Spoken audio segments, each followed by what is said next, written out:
In the lesson this week, in Science and Health, it's in the definition of man in the glossary, but Mrs. Eddy says that man is idea, the image of love. He is not physique. I remember some time ago when I was struggling so much with fear, fear would seem to block any sense of love that I had because I was always worried about everything. And that statement meant so much to me, to think that I am, that you are, the image of love. That's with a capital L. If we declare ourselves to be God's image and likeness, we are that image of love.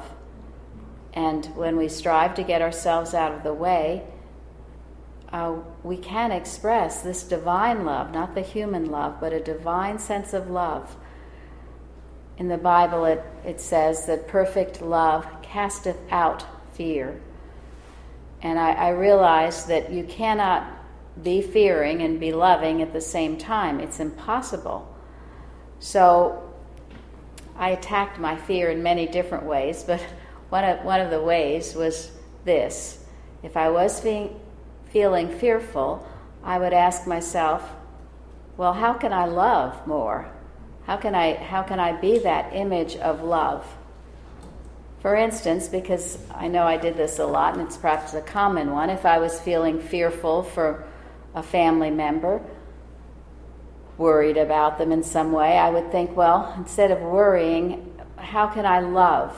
How can I love? How can I express this love of God? How can I be that image of love?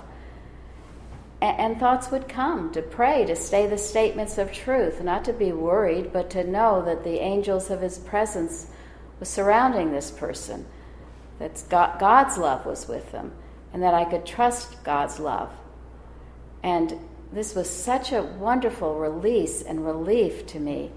And I remember it to this day, and I still think of it often, that man is the image of love.